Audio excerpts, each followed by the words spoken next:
Hey guys, welcome to Lost and Found. Today we'll be taking you through the Mittagong Maltings. Let's go have a look.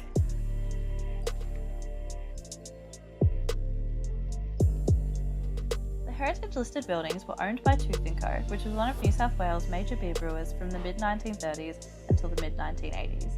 It was one of Australia's oldest companies, established in 1835. The Mittagong Malt House was constructed between 1899 and 1916. It is New South Wales' oldest purpose-built commercial malt house. It is also one of the largest in the Southern Hemisphere. Tooth & Co acquired the Maltings in 1905 and it was used to supply malt to their breweries.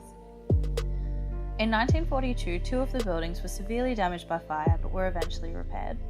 It stands as a reminder of the industrial importance of Mittagong in the 19th century.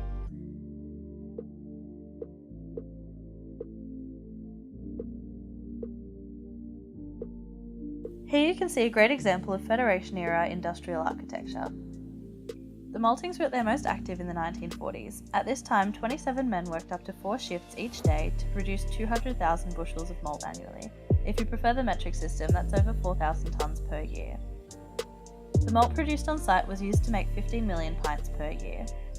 The malting works supplied barley malt to breweries throughout New South Wales, helping to produce popular beers like KB Lager. The maltings were ravaged by fire in 1942 and again in 1969. There was another fire in 2016, but clearly there were no business here to be affected by it.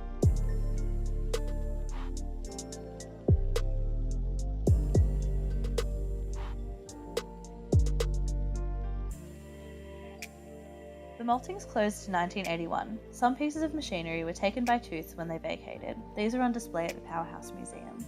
In 2009, developer Barry Anstey paid $590,000 for the 6.5 hectare site, which was a steal considering the previous owner had paid $1.5 million. His redevelopment plans were quickly stopped following a bankruptcy and 2 work cover convictions. He was one of the many developers who sold the site for a fraction of what they paid for it. Some might say this place is cursed. I think it just wants to hold on to its identity.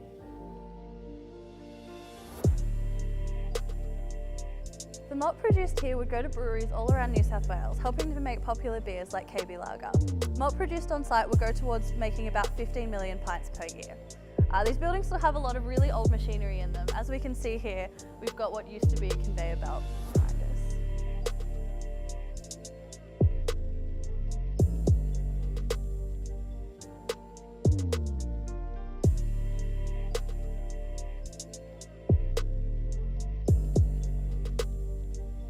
The site on which the malting works were built had originally formed part of Oakland's estate. The estate was home to an inn which opened in 1836 and later became a boarding school. The estate was assuming an industrial character even before the maltings, as a brickworks and milk factory opened.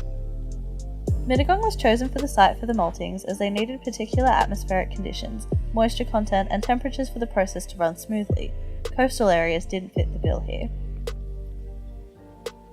Mittagong had the right environmental conditions as well as being close to Sydney, close to the railway and right beside a good water supply. At its peak, the maltings used 94,000 gallons of water per week. Unsurprisingly, the company directors played a large part in building a municipal reservoir in 1930.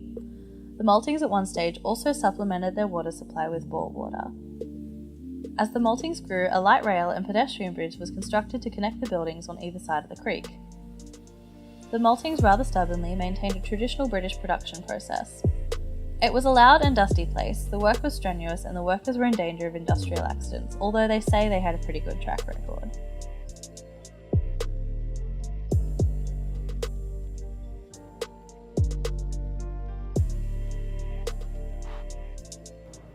place isn't as scary as I thought it would be, although it is rapidly deteriorating. Staircases are falling down, there are like patches in the floorboards. It's really unsafe to explore any level other than this ground level.